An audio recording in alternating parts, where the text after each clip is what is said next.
And I'm going to call BUHS number 6 meeting to order for Monday, May 6th at 7:05. And let's start with the clerk's report. Is there a motion for the minutes of April 22nd? So moved. Second. Moved and seconded. Any additions, deletions, corrections we need to make to those minutes? Anybody saw? Seeing none? All in favor? Aye. Aye. Opposed or abstentions? Abstain. Abstaining. Okay, great. And then also under clerk's report is communications. Do any board members have any communications that have come to them that they want to share at this time? Seeing none. All right, so that's it for clerk's report. Now, recognition of groups and or individual visitors, and we have some folks from the BDCC, and they're going to do a presentation for us. So I will turn it over to you and let you introduce yourselves and tell us why you're here tonight. Great, thank you so much. So my name is Alex Beck, and I'm the Workforce and Education Program Manager with the Brattleboro Development Credit Corporation. We are the regional development corporation for Windham County. Each county has one. We do a number of things, both in Brattleboro and regionally throughout all of Windham County. You may be familiar with SEVEDS, which is Southeastern Vermont Economic Development Strategies. That is a grassroots affiliate of the BDCC. So on town meeting day, you'll hear about us asking for funds for our workforce programs. What we're going to talk to you about tonight is a great example of some of the outcomes of those fundings longer term.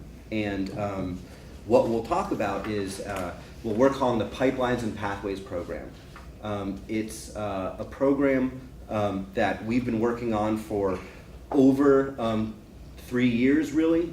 Some of you may remember the last time I came to visit to talk about basic career awareness work we were doing and working with BUHS's guidance and counseling staff and system.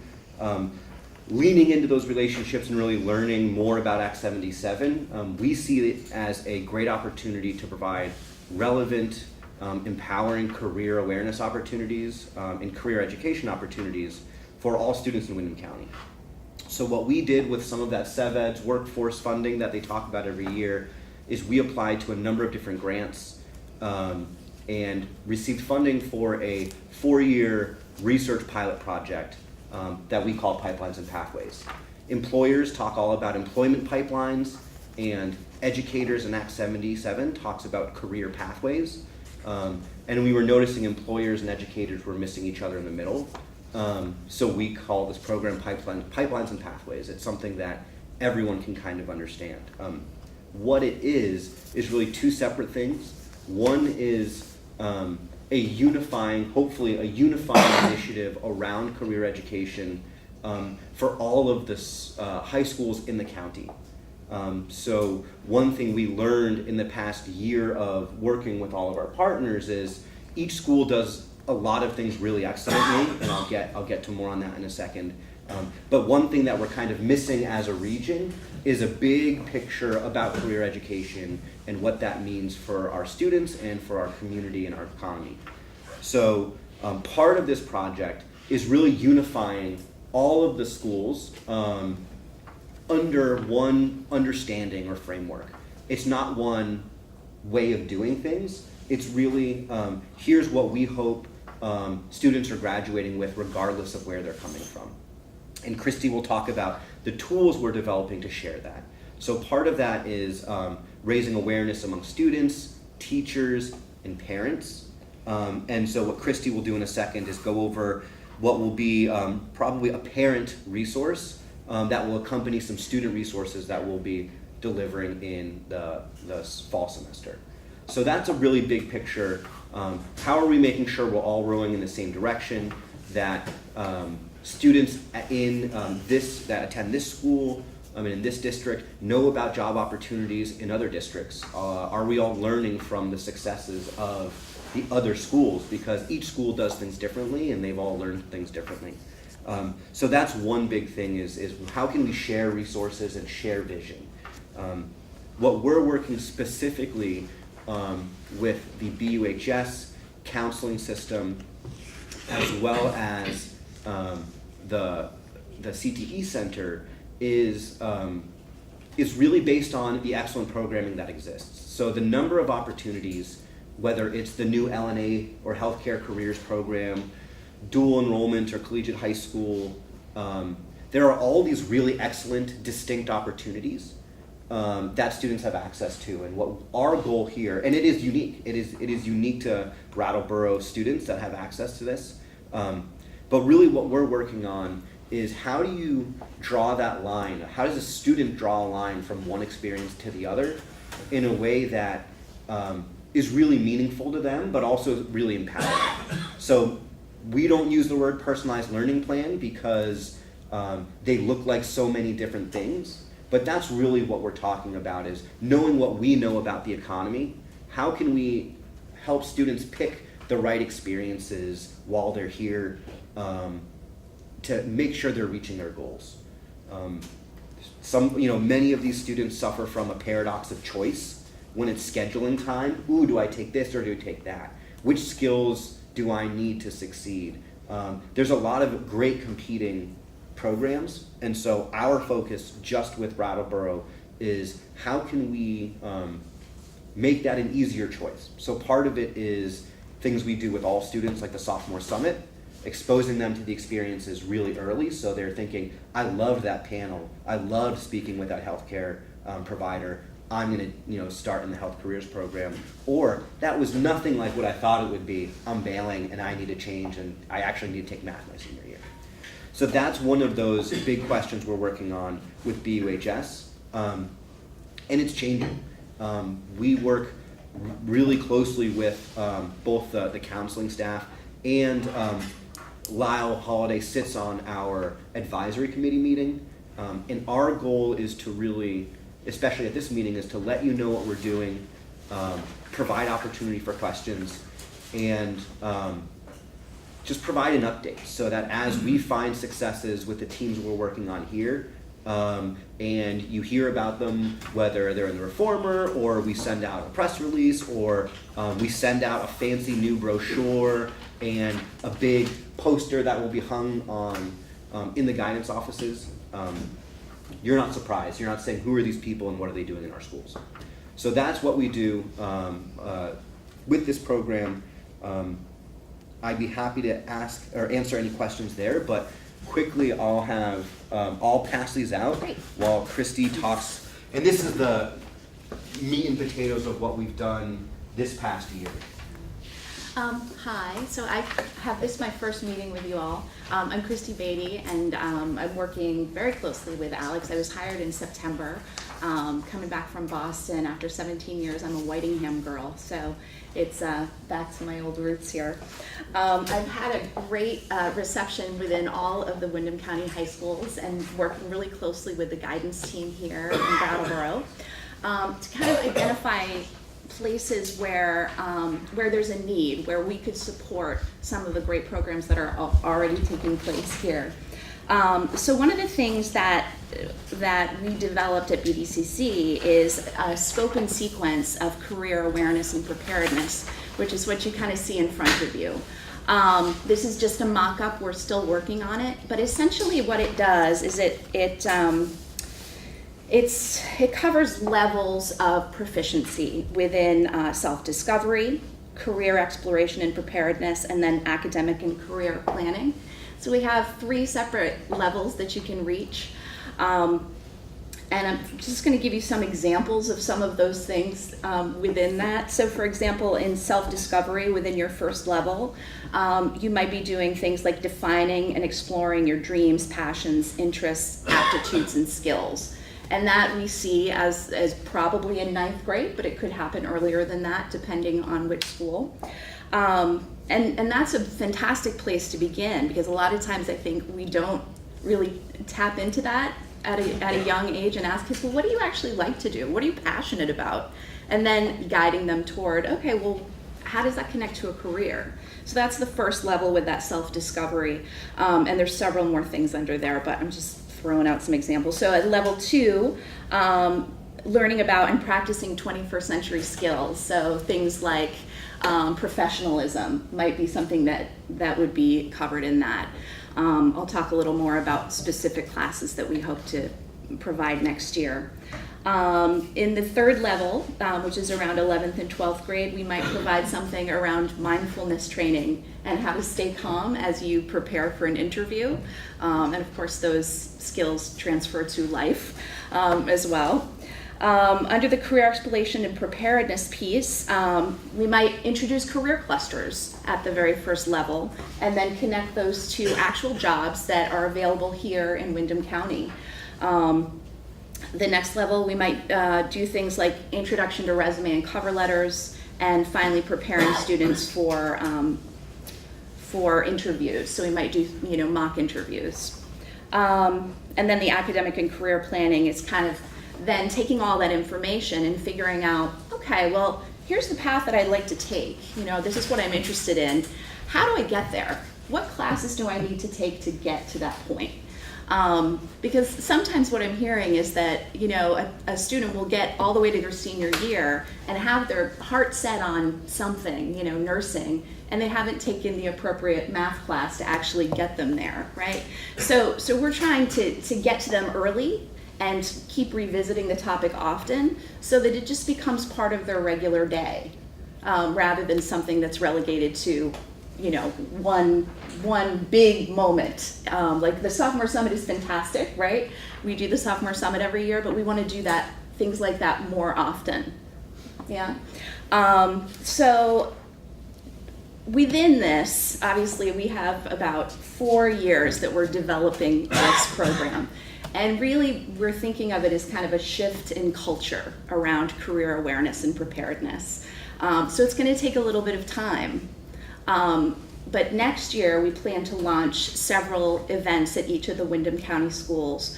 Obviously, very different schools, very different needs. Some of the needs have been identified that are the same. Lots of the schools, including this one, would like to have students participate in mock interviews. So we would love to help create that, have that happen, invite local professionals in as volunteers, and have the students actually prepare and be dressed appropriately, get them up to speed on professionalism, including, body language, tone of voice, professional verbiage, and practicing interview questions so that they can be prepared for once they actually have an interview. A lot of kids will tell you, oh yeah, I'm ready, I got that totally, no problem. And then they walk in front of a person they've never met before, and all of those feelings come up and you realize, oh my God, I'm not ready at all. So we want to get these kids ready so that they can hit the ground running and have post-secondary plans when they graduate. Some other things that we're hoping to do with all the schools are interest inventories early on, but not just doing the interest inventories, actually processing those with the kids, right? So it's not just, oh, I did this thing and now I have this piece of paper, what am I going to do with it? Right, but really talking them through that and helping guide them toward, careers that are attached to that. So it's a lot, I know. We'd love to hear any questions you have or comments about it. Yeah. I got. Sure. How do you envision this working? I'm just curious as to, Sure. like, in a student's day in this building, what do you like?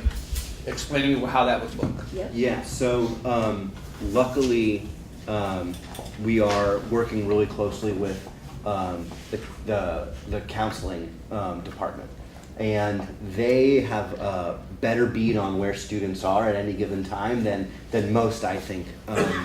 So the way this works is, this is a list of things that we would love for all students to graduate with. What all of the teachers are getting is something similar. That is more, it's a grid, and what any teacher and the counselors who are working with will be able to do is say, we do cover letters and resumes in our English class, so that's fine, we don't need to worry about it. I would love workplace tours to happen in my science class. And so things that we've already done, Dan Braden will call us and say, do you know anyone who is working in this industry? And it used to be these one-offs that we'd say, oh, okay, what can we do and find it? And so now this is a much more structured way of us offering these opportunities. Some of these will happen during advisory. A big goal of this is to integrate as many of these different experiences into the classroom as we can. But the focus of BUHS, of each of the different schools, came from what the counseling department has really asked us for. This will really help everyone keep track of what's going on, and then educators will reach out to us to fill those gaps. So that's really how we'll be working with the counseling department more so here, because we'll help with that advising process. So as they're doing PLPs and creating time for this kind of reflection, that's the nuts and bolts of Act 77, we're here to make sure the data's up to date. Or I serve on the regional advisory board committee, and so that's always another opportunity for us to take what we know about the economy, what we know about career education, and help fold it into everything, which is really what Act 77 is about. Most immediately, how will it work? That's the most exciting part of this. It's also what makes it one of the more innovative projects, and why we're happy it's a 4-year project and not a 1-year project, because we don't know exactly yet. And that's something that I think is exciting. So the last year, this project has been going for a year, and last year was research, and so now is when we're coming to implement. And so the production of this document is one of the deliverables we were asked for. So the other thing is monthly, bi-monthly, the Wyndham team? Bi-monthly. So every other month, we convene one counselor from each school and check in and say, how are things going? How are these initiatives going? And then sharing what other schools have learned. So in Bellows Falls, we're working almost explicitly with their co-op program. And everything we learned during working with their co-op, that'll be shared during RAB meetings, during Regional Career Development Council meetings, and during these Wyndham team meetings. So it's a research project and it's a pilot project. So in 4 years, we'll have a report saying, here's what we believe should be a priority, or here's how Act 77 is implemented at BUHS versus Leland and Gray. So I know it's a wishy-washy answer, but it's right now, and to be honest, Act 77 in general is kind of a wishy-washy thing. And so we're diving right in and making sure that the students who really need career education aren't left out of this, exciting new way of doing things. And I will just add on to that to answer your question. I think a lot of the time that we've identified is during the advisory period, but also you're right, in a STEM class, for example, the teacher might say, oh, you know what, I would really love to visit Chroma, because this would connect to what we're teaching in class. We had envisioned that weaving it more into the current curriculum would happen maybe in year 2. But when we had our advisor board meeting, people got really hyped up about it, the superintendents, and they said, well, why don't we get 2 educators chosen by the principal to be on a curriculum board and design some of this curriculum over the course of next year. And that's something that we'll talk about in our May 16th meeting. But I think that's a really exciting part, is being able to look at some of the things that we're trying to teach. For example, cultural competency and diversity training is something that's very important as it relates to career and to life. How could that easily be woven into a social studies curriculum? Right? And I think it's sort of a natural pairing. So the first year, we're sort of inserting ourselves in whatever time we are given. And then after that, hoping to weave it into the regular school day as much as possible. I love a lot of what I'm seeing here on this sheet for the things you're teaching, because is exactly the problems I see with my employees, coming into the workforce, not being able to show up for work. It's on here, attendance, so important. Resilience, people just have the least little thing go wrong in their life and they collapse. So I think this is valuable education that sadly seems to be somewhat lacking, especially in the younger generation right now. We've heard that from the employers, a lot of the things, they say we can train people to do this job, but we definitely need them to be prepared to show up on time and show up every day and have a good attitude and to sort of understand those things, those 21st century skills they're calling them now. That's the thing that has been identified as the top need with many of the employers, so. That's exactly what I say all the time. It's like, I can teach you. I can teach you the job, but I can't bring you here and I can't teach you your attitude.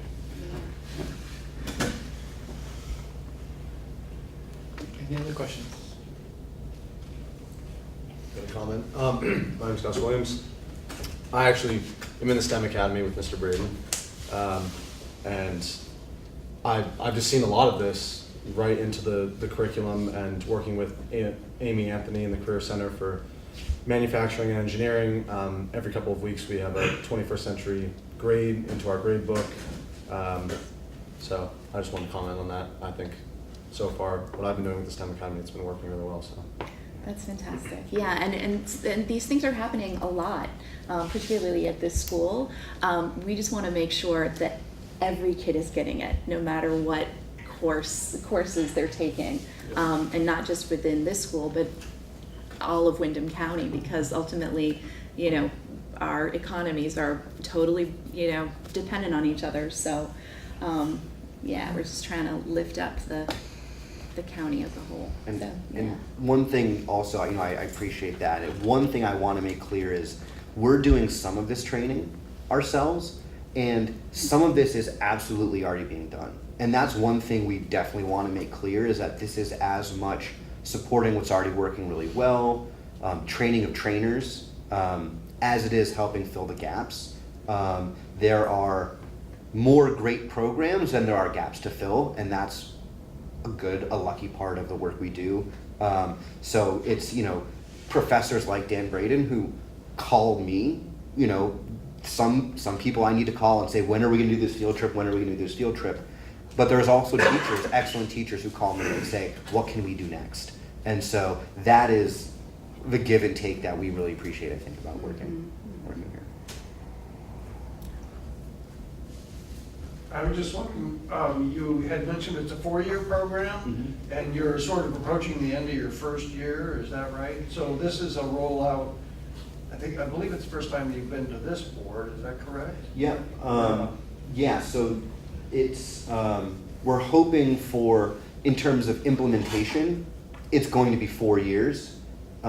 This first year we weren't doing anything really differently than what we had been, which is meeting with counselors, doing one-off events and experiences. This is the 3rd year we've done the sophomore summit. So this was, come September is when we'll actually be really entering the classrooms much more frequently, we hope, and also when there will be resources and tools going out to the general public much more about this. And so that's why we're starting this now, and we have every school board in the county planned for them. Is one of your missions getting more public knowledge? Yes. Yep. 77? Yes, yeah. I think Act 77, if you bother to read it, is an incredible thing. I mean, it's the opportunity it provides students, especially in small communities, is like this incredible asset that not enough people know about. So it goes hand in hand, I think, with the fundamentals of Act 77. But yeah, I think that I wouldn't, the policy part, is not something we're involved in as much as, what the AOE says needs to happen. But the idea of personalized learning and proficiency-based education very much aligns with career education in our mind.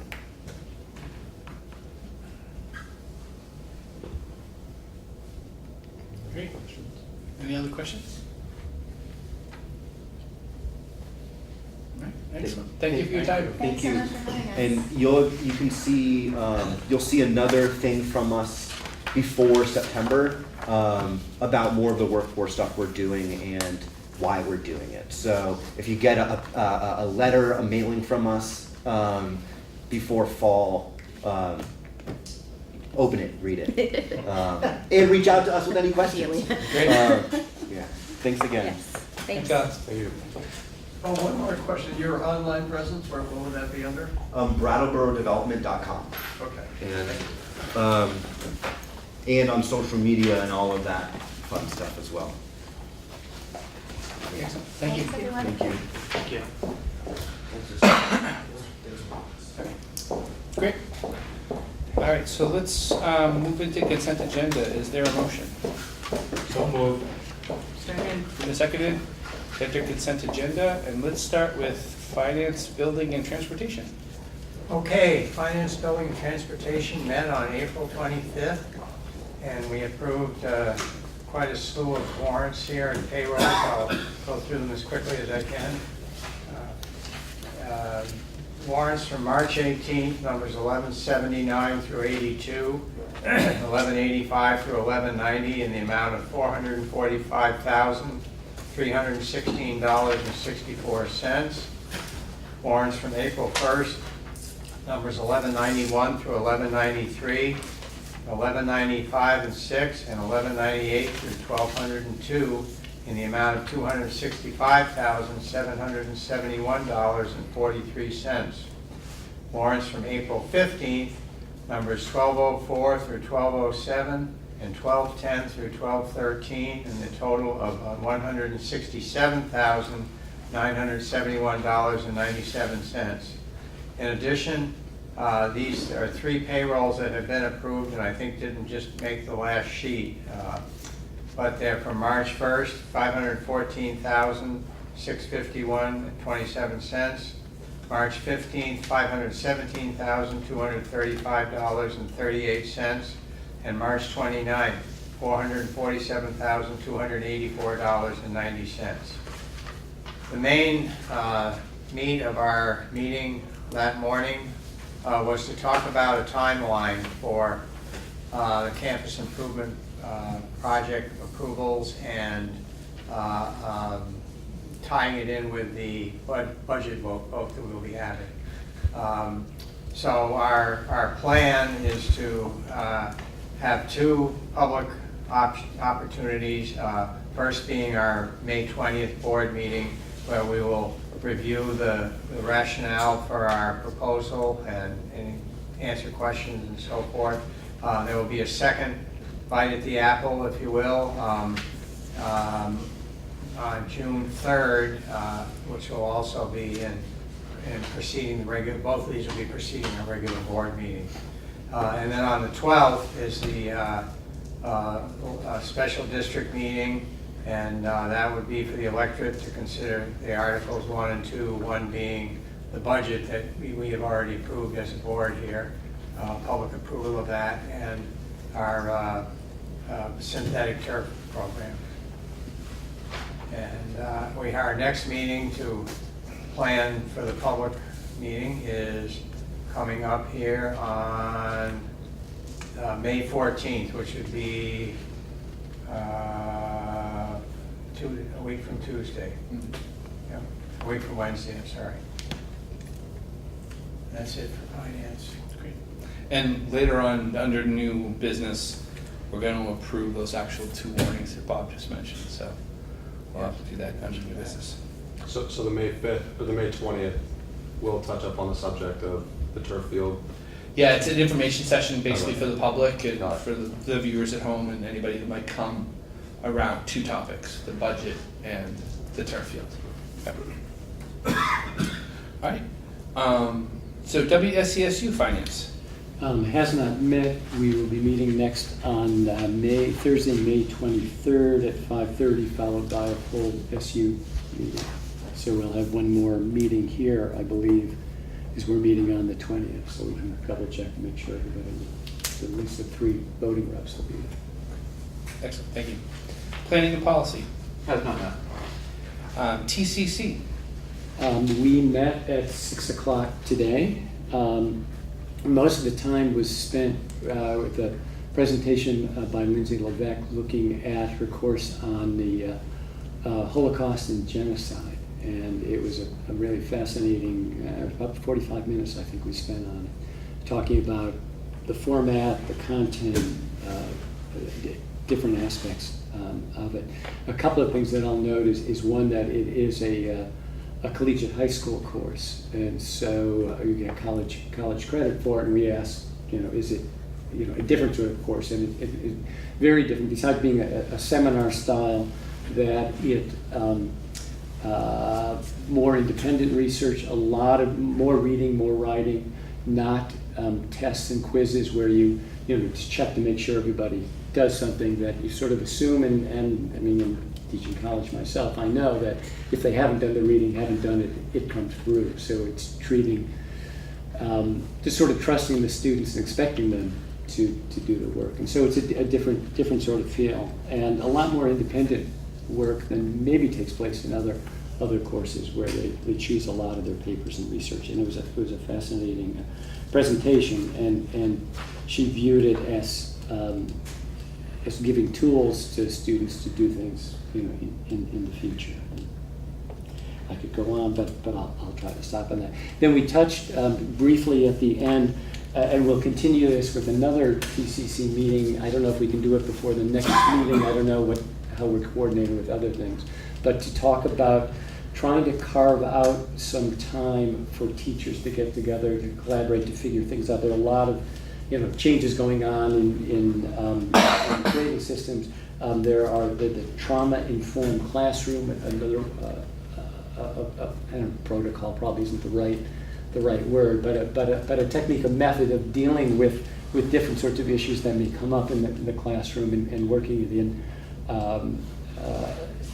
trying a sort of a smoother way. And it takes time to learn these things. I believe 14 teachers, was it last summer, were trained in this, and they're ready to lead. But they're just sort of not enough hours in the school day and the work day to try to fit these things in. So we're looking at possibilities that I hope we'll bring to the board before we no longer exist, but to plan for next year. So we'll look at that. I mean, the example of what was just presented by the BDCC of something else that teachers need to do and look at when you get time to get teachers to think about and be thoughtful, and to integrate something that makes sense for their own classroom, their own teaching styles, and that sort of thing. So that's it for the TCC, and we will meet again. Well, Steve and I will talk, and we'll get out to see when we can do that. Okay, thank you. BAMS committee. The BAMS committee has not met. WRCC committee.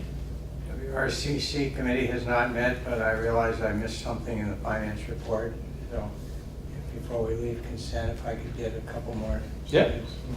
Anything else before that? No, that's it. Another. So what else did you? My apologies. There was one other topic we had at finance. We were visited by our financial advisors. Our endowment is roughly divided into three parts. We have the Eames fund, which is a significant fund of well over $3 million. That's split about equally between Wells Fargo and Edward Jones. Yeah, I always get Edward Jones and A.G. Edwards mixed up. Edward Jones, Phil George. And then we have a balance of all the other things are in approximately $1 million. It's with People's United. So annually we touch base with the financial advisors to look to see if things need to be moved around at all, or how the performance is. So we had two representatives from Wells Fargo at our meeting, and they reviewed not so good last year, and this is true of all three advisors in the world in general. Last year wasn't a great year, but so far 2019 is performing well, and there are plenty of funds to cover particularly the Eames Scholarship Awards. These funds cover a lot of different scholarships, but the Eames is one of the bigger ones. and we award EAMS to students for continuing on. It's not just a one-time deal. So we're in good shape there. We will probably be meeting with Phil George and representatives of People's United down the line to review performance. Sorry I missed that. That's good. Great. All right. Anything else for consent agenda? Is there a motion to approve consent agenda? So moved. Moved. Second. Seconded. All in favor? Aye. Opposed or abstentions? None. Great. So let's do administrative reports. Why don't we start at the high school? We talking about one more? Yeah, we can bounce off each other. Okay, great. So I would be remiss if I didn't remind the board that this week is National Teacher Appreciation Week. As we look back at our own education, we can all remember that elementary teacher who taught us basic manners, perhaps how to read, perhaps how to stand in line. Same thing in middle school and then in high school, where teachers taught us how to develop our passion and follow our passions. If you get a chance sometime this week, please thank a teacher. Please let them know that their work is important. They work long hours, and they do great jobs. They make decisions every day, and obviously I have great respect for them, have been one, and I think we have an incredibly talented faculty here at BUHS, and at WSESU. So please, if you get a minute, find a teacher, drop them an email, let them know that you're thinking about them and that you appreciate their work. We had an all-district chorus night Tuesday, April 30th, and that was a great success. That was run by Elise Wadsworth. She brought together choruses from throughout the supervisory union or throughout the district for an afternoon of activities led by high school students, and then that culminated in a concert that evening that featured the BAMS chorus as well as elementary schools. So Elise has done a great job this year kind of bringing music and bringing chorus to elementary and middle school students, so kudos to her for that work. I am thrilled to announce that our class of 2019 valedictorian is Mr. Ari Essenfeld, and Ari has done incredible work for 4 years here at BUHS. He was trying to decide between Harvard, Yale, and Caltech. I believe he has made his final decision to attend Yale in the fall. And to hear him kind of break out his reasoning and his pros and cons list for each of those schools is just wonderful to listen to, his insight to himself as a learner and to the choices he's making. Our salutatorian is Sarah Gallagher. Sarah, like Ari, has done a great job here for 4 years. Sarah will be attending Bates in the fall, and she has been a stellar athlete as well as an academic here. So congratulations to both of them. Saturday night we had our prom, and prom was held at Honoraria Winery up in Jacksonville, and same thing was held last year. Because of the distance, we offered a bus for students who didn't want to take that drive, and so we had several students ride the bus. The majority of students did choose to drive themselves. Prom was a great time. Everybody enjoyed themselves, and the venue was spectacular. I do want to give a shout out to Tammy Mace, the junior class advisor, who did a phenomenal job of organizing, selling tickets. Junior class council also did an incredible job of decorating and just getting the venue ready. So we're of course glad that everybody is safe and everybody had a good time. On June 4th at 6:30, we will be having our underclass awards ceremony. We've done that during the school day traditionally, but we thought we'd try an evening program to allow parents the opportunity to attend, and more details on that as it comes out, but it will be at 6:30 on June 4th in the high school auditorium. Last but certainly not least, I am pleased to recommend that the board appoint Mr. Kurt Johnson as the Modern and Classical Department Chair for the 2019-20 school year and beyond. Kurt comes to us from the far reaches of BAMS, and he'll be replacing Karen Sebastian, who is retiring at the end of this year. Kurt has taught at BAMS since 2013 and has been an educator since 1986. I would ask the board to approve that appointment. Is there a motion? So moved. Second, one seconded? Okay, any questions? All in favor? Aye. Thank you. All right. How about we move down to student council? You guys were gonna bounce off each other, but you didn't, so. Well, I didn't want to steal. Oh, It's still thunder, all so. right, okay. Well, that's exciting to hear about Mr. Johnson. I just went to Switzerland with him through the French department. So that was a great trip. That's not really student council, but anyways. So yeah, I'm here to represent student council. It's been a while since we were here. Let's see. I think last time we were here, we were talking about the overflow shelter and the work we were doing there. We completed 4 dinners for the overflow shelter up at the Winston Prouty, the new Winston Prouty campus. So that was a great success. But over the past about 6 weeks, we've been working with administration to implement the long block ACE that a lot of the students we sent out a survey, or administration sent out a survey, and 90% of students wanted to implement this long block ACE period, which we tested 2 weeks for last May. And so we're running it for the month of May this year.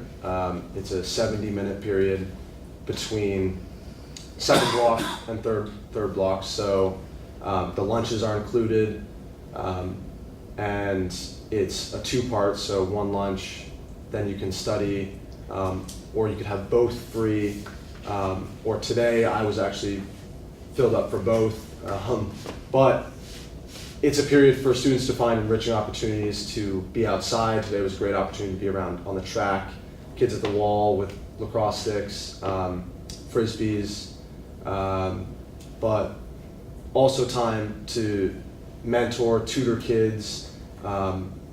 We had ACE for the rest of the year, and so it's still a very academic period, and teachers can call back the students from any of their classes to come to part 1 or part 2 of long block ACE. And so we decided to start it and run it for 4 weeks, the month of May, and so far so good, I think. We started last Wednesday, a little bit rainy last week, so a lot of people were indoors, but today people were able to get outside.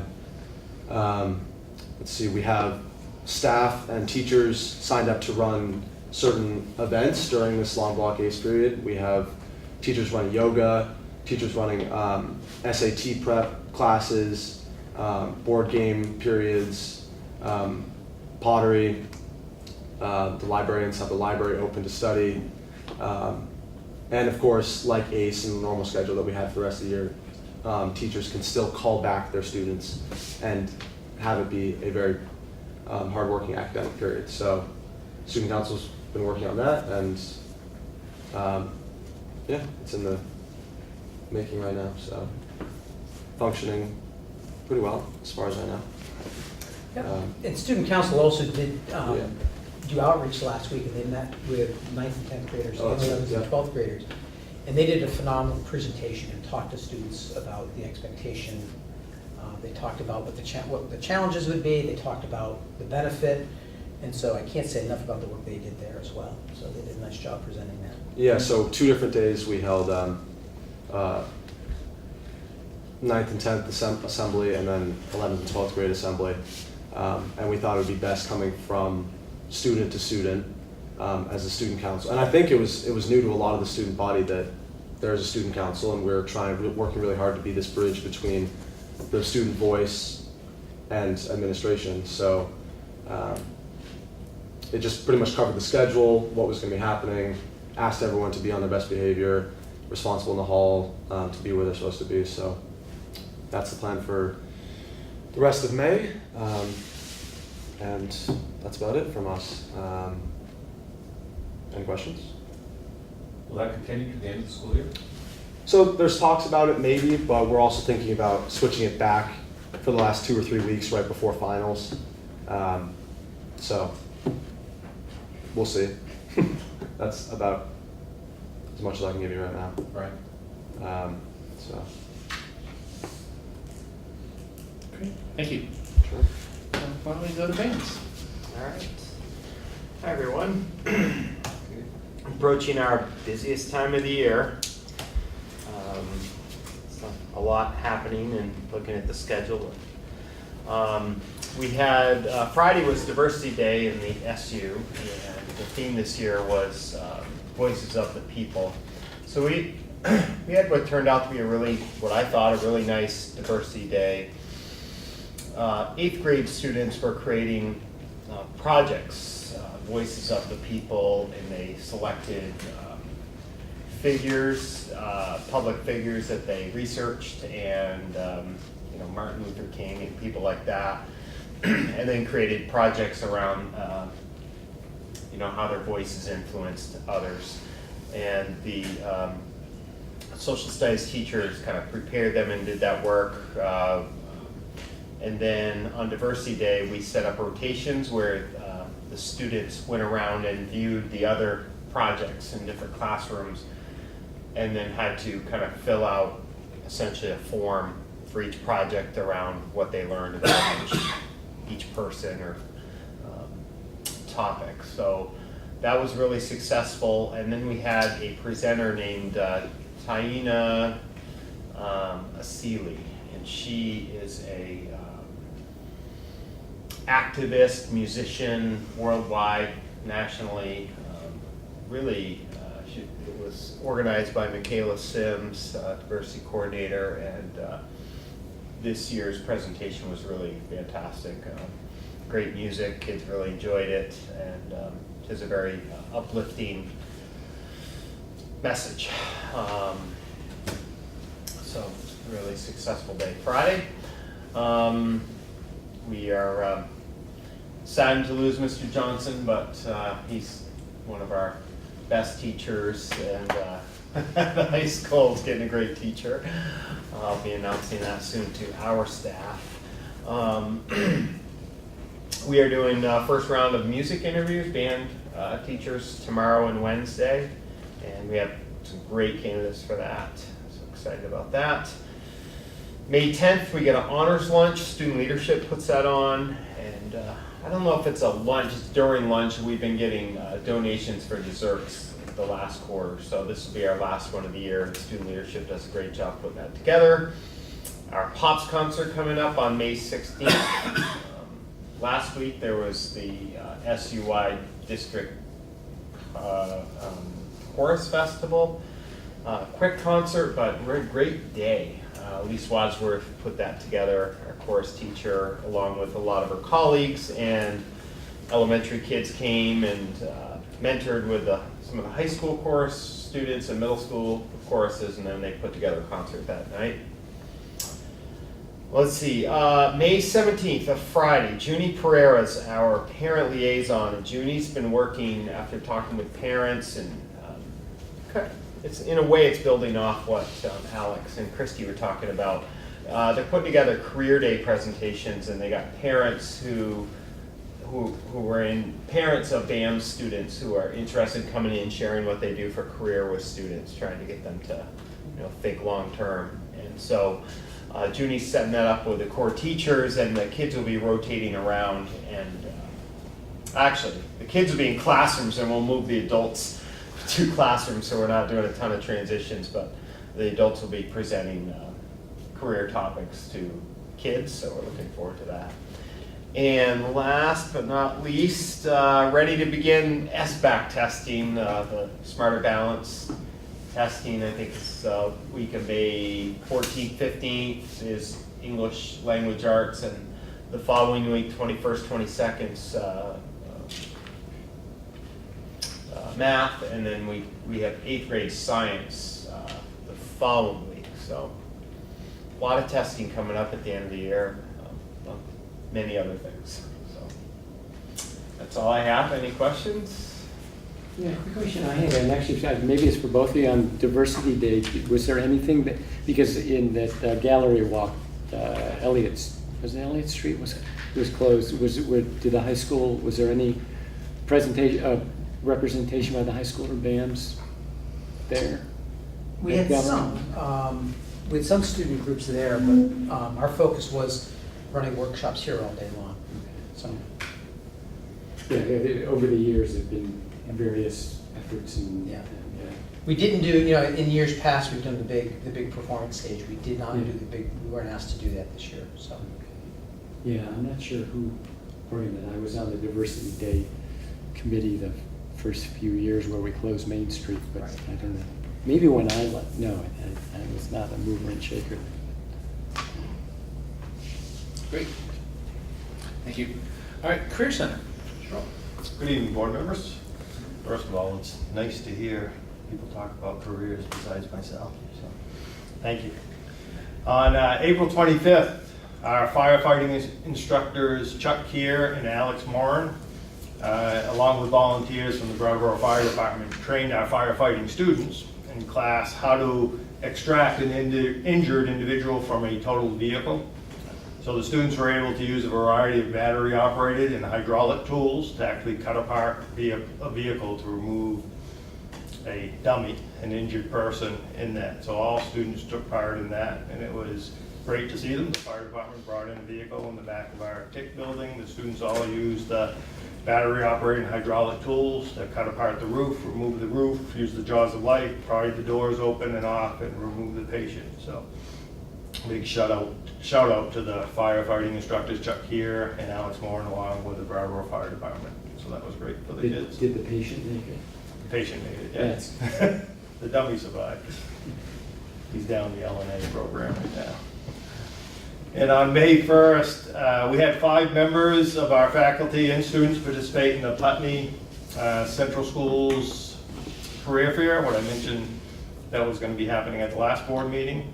And those were for 6th through 8th graders. So all the 6th through 8th graders went through 5 different rooms to get an explanation for most of the rooms about the types of careers in Windham County, with the exception of our room, which was great, that the kids got hung out quite a bit because they actually got to do some of the stuff. The forestry people were there and had them active.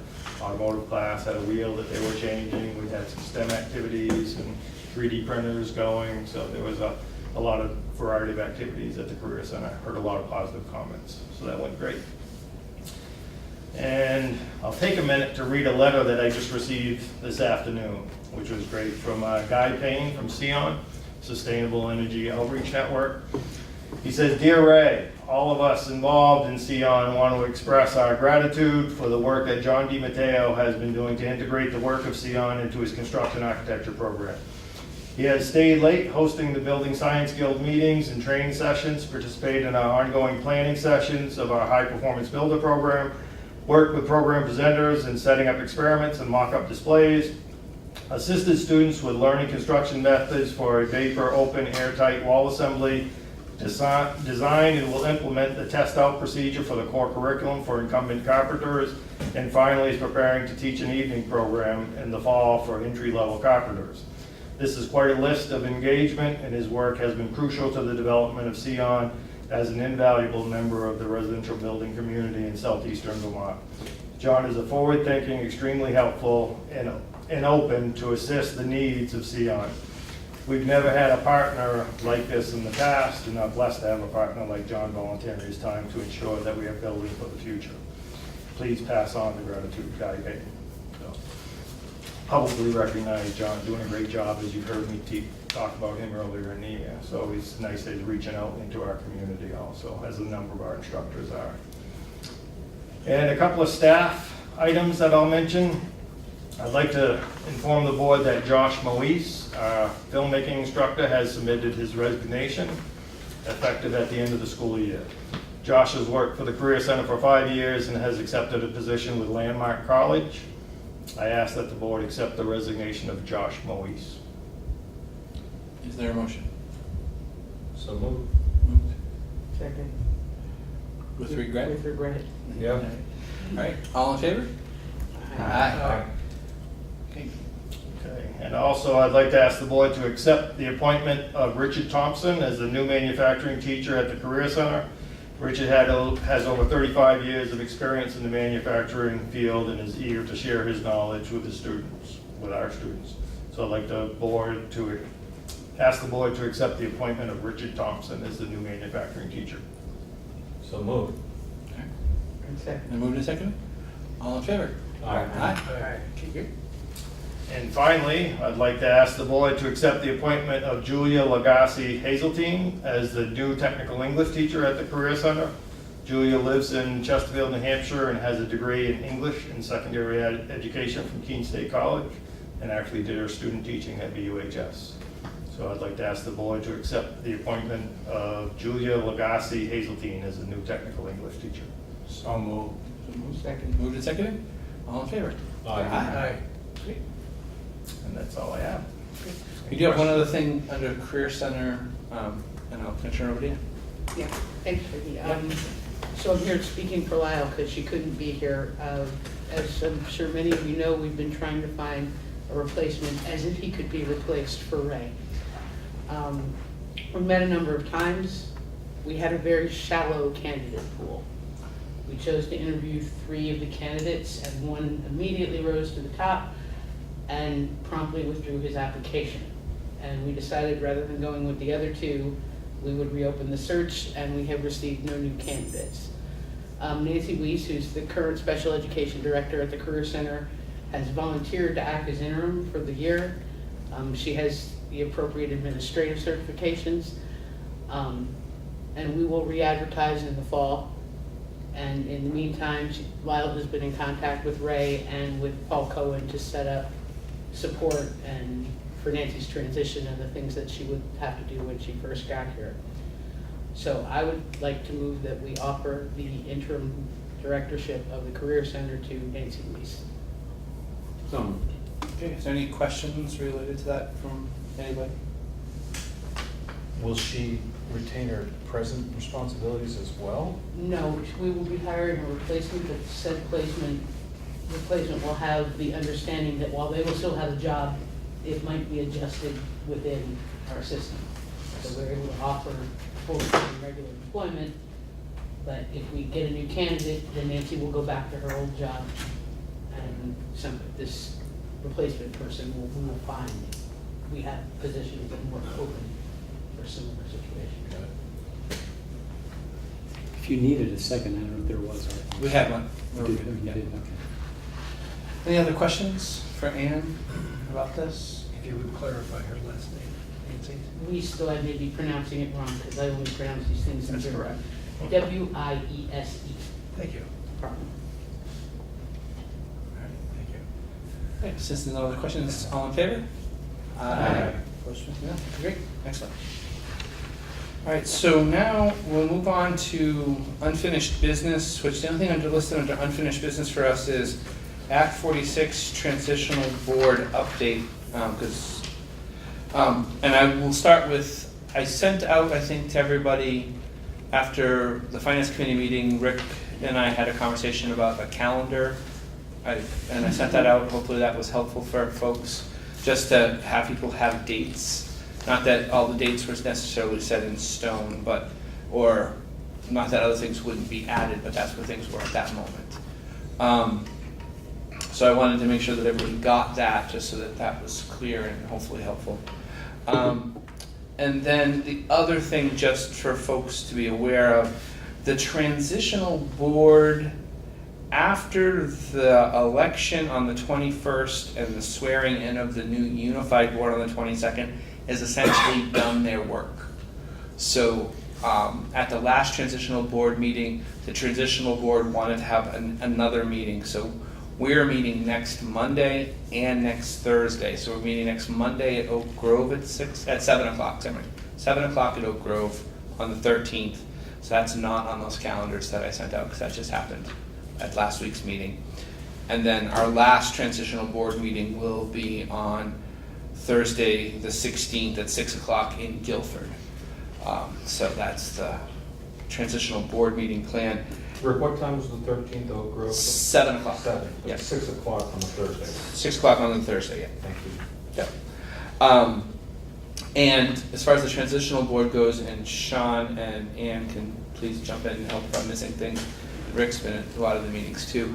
But we finally decided to approve the merged budget at the last meeting to go to the voters in June. So essentially, all of the budgets that were approved by all of the boards, Frank has already merged into one merged budget, and that's what'll go to all of the voters for the 4 towns in June at that special election date. And then the thing that we're working on right now is amendments to the Articles of Agreement, which also will go to the voters on the June 25th date. So essentially there'll be a special vote of the electorate to do those things, the budget and the Articles of Agreement amendments. And I'm hopeful that in the two meetings next week, we'll actually get language that everybody on the transitional board agrees with to accept, to move forward as far as the warnings go for those Articles of Agreement. Yeah, Sean? I'm just wondering about the warning for the vote, because I think it has to be warned on the 28th of May, doesn't it? Yes, which is why next week we'll be finalizing those things, and then that'll get warned. Actually gets warned, I think, on the 23rd. The 23rd of May is when that vote will get warned for the 25th of June for the budget and for the Articles of Agreement. I believe the 23rd is what I heard was the warning date.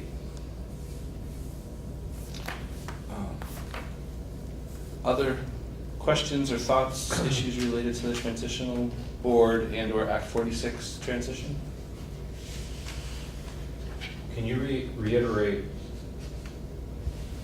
which votes have to be present to vote and which ones are going to be available? We at the discussed date? this last Thursday at the transitional board meeting, and I believe, and this could be changing, but I believe the voting on the Articles of Agreement are done by Australian ballot. It will be done at your town clerk's your town polling place in your individual towns. The budget vote is what will be on the 25th in the high school gym that evening, and you have to be present to vote on them. That will be the merged budget that the new board will have. And what time was that again on the 25th? The 7 o'clock in the gym. I was talking to somebody yesterday who said that there might very well be a conflict, because if you have voting, Right. Well, voting doesn't end until 7, the polls close at 7, and then we'll be starting the meeting at 7, yeah. so that means the poll providers can't get to the. Yeah, and we'll have to figure that out. Yeah. I think that initially when we set that 25th as a date, I think that the belief or the understanding is that everything could get voted on by the folks present there, and then we found out that the Articles of Agreement needed to be voted on by Australian ballot, so that changed things. We have to figure that I out. think if I'm not mistaken, each article has to be voted on Individually, separately. yeah. So one article could pass and another article could fail, depending on what the And vote budget, is. the big budget that night also by voice vote. Yep. Yep. So, and that's the combined budget. Yep. So, Yep. I'm getting a little lost in the weeds with all the meetings. As I think a lot of us, yes. Yeah. Anything else related to the transitional board or the Act 46 transition process? The other thing I will say about that process is the transitional board really felt it was important to get the voice of the candidates that are running for the new unified board out to the electorate as much as possible. So yesterday afternoon in Putney, there was a special Putney forum for the folks that are running in Putney, for the 2 seats in Putney. Earlier in the afternoon, and then later in the afternoon at 4 o'clock here at BAMS in the multipurpose room. And again, thank you BAMS for giving us the use of the space and the sound equipment and things like that. There was a candidates forum that was here, and BCTV, I believe, filmed Putney. Yes? No? Maybe?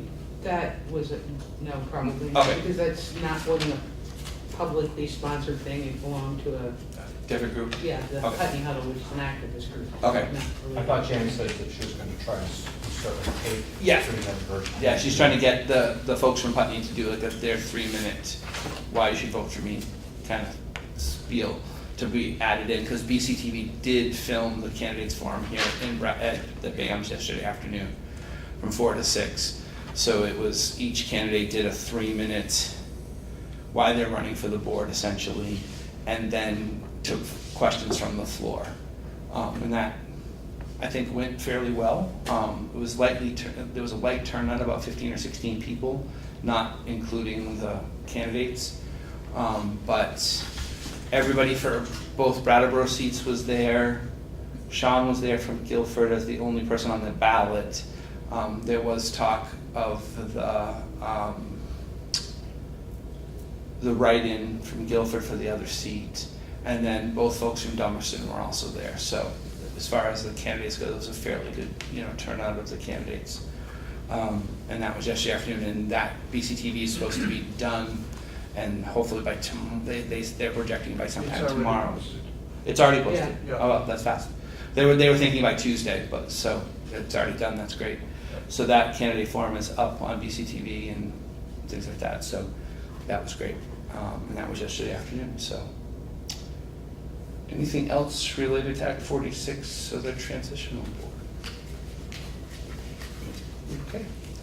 Moving to new business.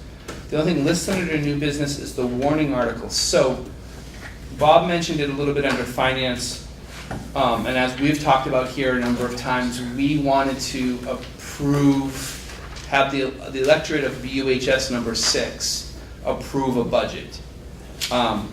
Also, the Finance, Building, and Transportation Committee also felt like it would be important for us to be able to talk about and get the electorate to vote and approve on our capital plan related to field space usage, because field space is an issue. Just the lack of field space is the issue. So, as Bob mentioned, we have a meeting scheduled for 7 p.m. on Wednesday, June 12th. There'll be 2 information sessions, the 20th just as part of our regular meeting, and again on the 3rd as part of our meeting. Information sessions for the public related to that. And that, as Bob mentioned, will be the budget that was already approved by us as a board back in January. That was going to go to our February meeting if we had had the traditional February meeting. And that's also the budget that was used by the central office to do the unified budget, which will be voted on by the whole electorate. It's the BHS piece, BHS number 6 piece of the unified budget that will be voted on the 25th. So basically, in some ways, it'll be voting on the same budget twice within 2 weeks of each other, but it's an important step in the process. Also, it gives us the opportunity to talk about the field space situation. So that's on the 12th. And Steve has a copy of the warning articles that we need to sign off on so that can get appropriately warned. Ricky, is there a clause somewhere in there that that vote would work only if we continued after July 1st, is that right? Because Right, so the budget vote. So I'm just wondering, does the language say something like that? I can read the 2 articles. I might as well I'll just read them out loud if everybody wants to. So the legal voters of Brattleboro Union High School District Number 6 are hereby notified and warned to meet at the gymnasium at Brattleboro Union High School in Brattleboro, Vermont on Wednesday, June 12th, 2019 at 7 p.m. Eastern Standard Time to act on the following articles. Article 1 is to extend, to the extent that the law requires the school district to vote on the Brattleboro Union High School District 6 budget at this meeting, this article is as follows. Shall the voters of the school district authorize the school board to expend $25,221,000, which is the amount the school board has determined to be necessary for the ensuing fiscal year. It is estimated that this proposed budget, if approved, will result in education spending of $18,372 per equalized pupil. This projected spending per equalized pupil is 2.6% higher than the spending for the current year. In the event that no school district budget is required to be voted at this meeting, this article shall be null and void. That's Article 1. And essentially, everything moves forward with the merger on the 25th, this would become null and void at the end of the day on June 30th anyway. But if for some reason the unified district does not go forward on July 1st, this gives BUHS number 6 an operating budget for starting July 1. Then the second article is, shall the voters of the school district authorize the school board to borrow up to $750,000 not to exceed 5 years for the purpose of necessary capital improvements to the recreational field. And that is the turf field to essentially be turf fielding, to turf the football field, essentially. So then it could be used for multiple sports all year long, multiple practices, and have the wear and play time to it. This would be Frank believes, and Bob help me with this, I get this wrong, but Frank believes that what we already have sort of in a reserve fund and what we tend to have as excess fundings at the end of the years anyway would pay for this, but we may need to borrow initially, and we, without going to a bonded vote, can borrow up to 5 years. So we'll be borrowing, if necessary, to pay for the field improvements. And this is something that we can do as the board, regardless of what happens. Regardless of what happens, this will happen. And it's already kind of factored into the budget that we approved in January, that we'll be voting that we voted on the 12th, and then voted on again on the 25th. So it's already part of that whole process anyway, but this is being a little bit more transparent with the public and being real clear about the fact that there may be some borrowing involved just to meet obligations as far as paying contractors and things like that as we move forward. Looking out at the capital plan, of course, we do one that moves out at least 5 years ahead all the time. And as Ricky said, that fits within our anticipated expenditures. We do not have any huge capital issues facing us. The building and project has been done for quite a few years now. HVAC, some things will start to need money, but for right now, we generate, and under our operations budget, there should be room to take care of that debt, which I think we put 175 or 178,000 in this year. I don't have the budget with me. Something like that, yeah. And as Ricky said, then we've been able to generate a little bit of surplus every year. So this will spread it out. It's a very favorable opportunity rate-wise now, and so that's what our proposal is. There's been some tremendous amount of work leading up to it, too. Research, Bart, Chris Sawyer, Yeah. Steve, the input as far as maybe the fields not being accessible soon. I'd be ashamed to lose that. This has been going on actually since 2002. In the initial project, there was some citizens group that advocated for synthetic turf at that time. Not everything could be done in that huge project, and that was one of the things that was not accomplished. But the infrastructure was prepared, the drainage was put in, the lighting, we now have the bleachers, we have everything else except the appropriate turf. And this will essentially mean too that on that field, not only will, because right now essentially during the fall, the only sport that can really be played on there is football because of what the grass needs for recovery time. But in the fall, soccer will be able to be played there, field hockey could be played there in theory, and then in the spring, lacrosse could be played there without damaging to the grass surface. Also, ultimate frisbee could be played there. Am I missing a sport? I think I got them all. Oh, cool. Another important piece, though, is that it's a regulation-sized field where playoffs could actually take Right. place without having to be visitors. Right, exactly. And the playing time is projected to be about tenfold what it can take now. And I believe right now it's about 200 hours of play, and it would be in a couple of thousand hours of play. And in the fall, we'll be able to do things like host soccer tournaments and things like that, where we can do them under the lights in a regulation field space, but also we can do the same thing with ultimate frisbee or lacrosse or things like that in the spring too. So essentially, we need a motion to approve the warning articles that I read, and then there's two copies that'll be coming around, and all of us need to sign off on that. So make sure you sign both copies, let's keep them together, maybe that way we don't lose anybody, and then get them back to Steve, and he'll get them back to central office. Thank you. So is there a motion? So moved. Moved in the warrants as proposed. So moved and seconded? Okay, excellent, thank you. Any other discussion related to these two motions? All in favor? Aye. Opposed or abstentions? None. Excellent. Is there any other business to come before us tonight that anybody can think of?